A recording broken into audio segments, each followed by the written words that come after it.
Hello and welcome to another turn with Berytos. It's a fresh turn. I looked at it for just half a second. I accidentally goofed up the recording, so we're starting over again. So first we cast Dark Knowledge, and that gave us 2 Death Gems, just tremendous. Um, that gives us an income of 3, and so that's going to allow us to cast a Dark Knowledge basically every turn. Eventually we'll run out, but hopefully we'll find more before that happens. And so that's just going to really get the ball rolling on our death income. So that's great news. We definitely want a death income. There's plenty of things we may need it for. Even though we don't have it as part of our general nation, we obviously have it on our god, and then we have a hero that can get it as well. So that'll let us eventually, for now we'll probably use it for things like twice born in the hero if it ever comes up. We can do reanimation. We can do Mountain King for patrol chaff to help with our blood economy.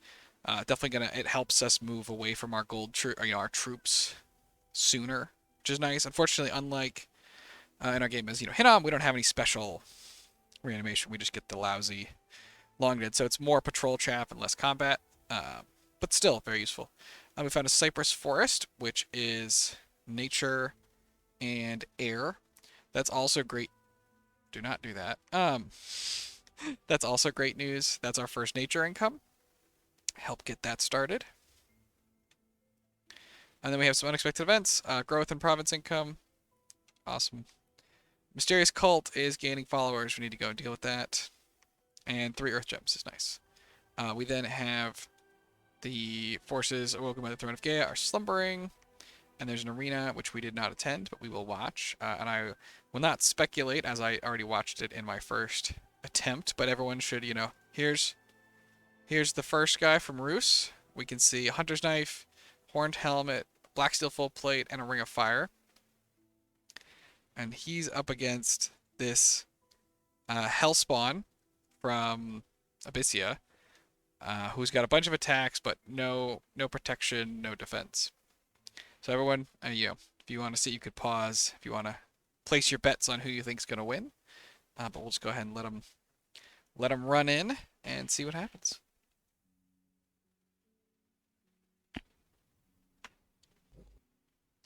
First hit goes to Abyssia for a solid 1 point of damage. Then he gets whacked for 17. Picks up Battle Fright. Although his morale is 25, so that's not really relevant.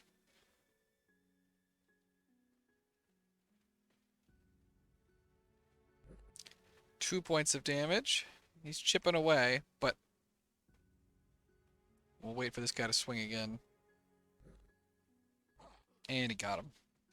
I think this Ring of Fire was definitely very helpful. Otherwise, that Heat Aura could have done a lot of work. And he gets a Champion's Medal. And then we finished a Fortress. So we're going to send our Bride and a Priest down here. The Bride's going to site search, Priest's going to Priest. Give him some troops. I don't remember if you get attacked from this, but just in case, we'll go deal with it. Up here, it's time to attack the throne. So let's figure out how best to do that. So the Bride is by far our best leader. She can hold to 90 troops.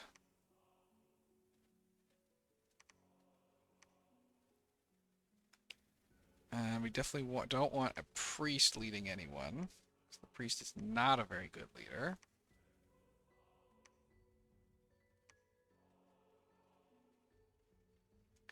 So, when we think about it right, our guys that are most likely to rout are these. So we want them on the best leadership person. It's not as big of a deal if... Stay there. We're going to put a handful of them in with this elephant, though. So it's not as big of a deal if these guys are with a worse leader. They should, being sacred, stand up much better. You know what we forgot to do, though, is actually get a prophet. So that's unfortunate. We'll just have the priests do the blessing. It should still be fine. It's just a little annoying. So yeah, we've got we got 3 priests who can do blessings. That should be good. We'll have the bride cast air shield so she doesn't die. Even though she theoretically should be fine. I have seen my priests get smoked before. And then she's going to do summon earth power. Legions of Steel. Legions of Steel, advance in spells. Heavy infantry, militia, phantasmal warriors, and archers. Yeah, I don't want her to get sniped.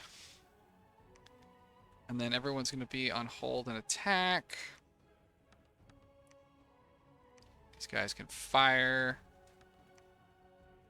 These guys are undisciplined. So I think we want double line. We'll do double lines. I think that's going to be our best option. It has to be a box, I guess. To try and make sure everybody gets blessed appropriately. Put that guy there. Put this guy over here. Get those blessings out. This guy probably needs to help the box more than the lines. There's more of them. Okay, very, very slightly. But it should be okay either way.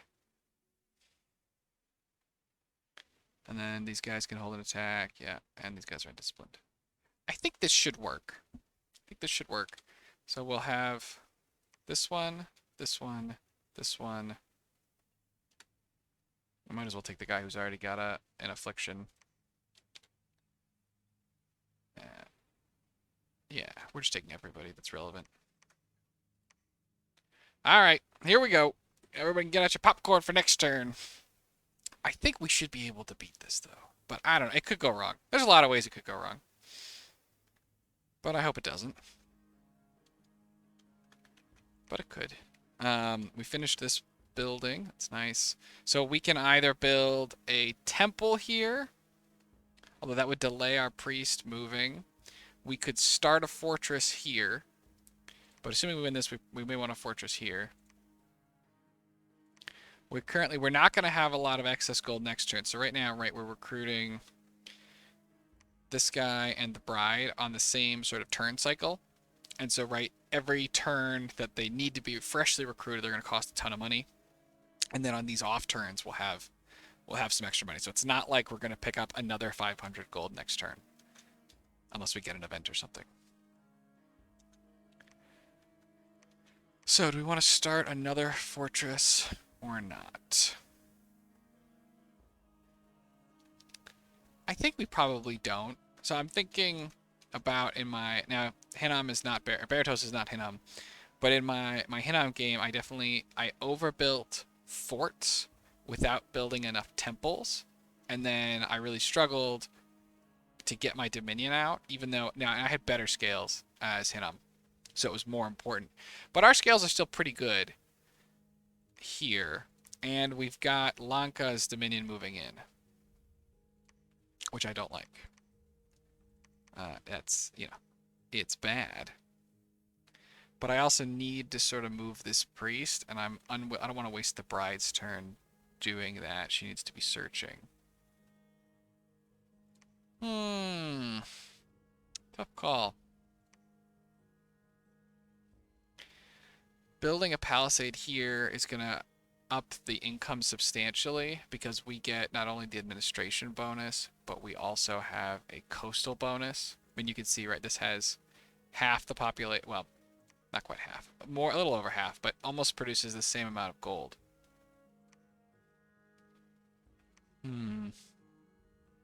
The timing is indeed awkward. Very awkward. Well, let's pass out some quills so I don't have to make a decision for another second. And we'll go ahead and keep researching.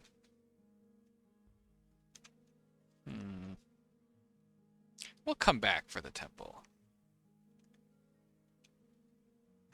Because we're going to want to fort this. We're going to want to fort this. Alright, I think we just save the money.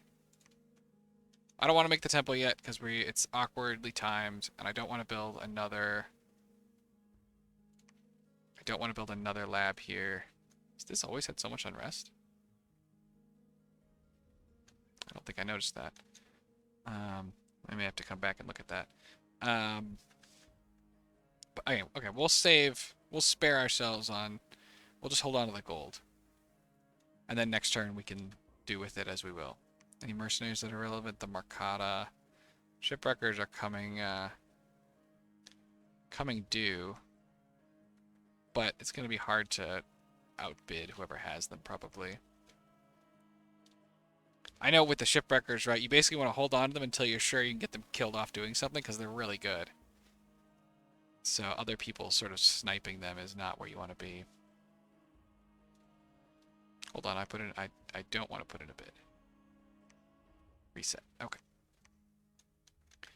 All right. Well, it sort of is what it is. Still not really seeing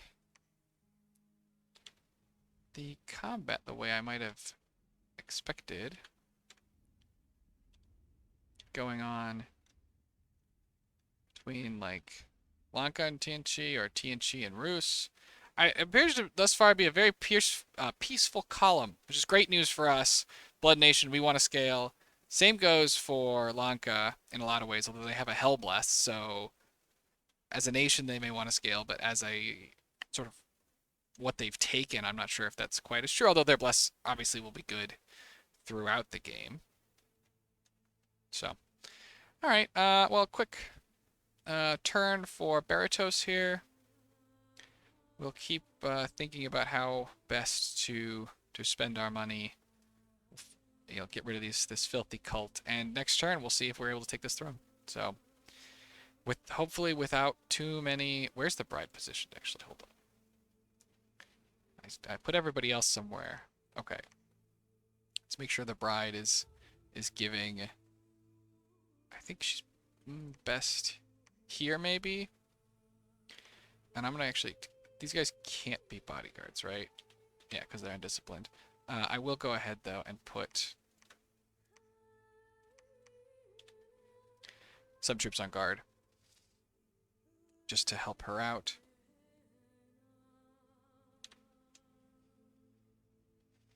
And then she'll pass out important buffs. So yeah, I think that's where we're at. Thanks everyone for joining me for a turn of Berytos.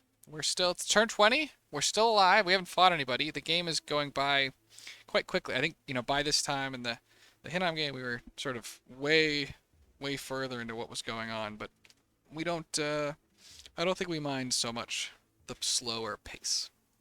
So, thanks for joining me, and have a good day.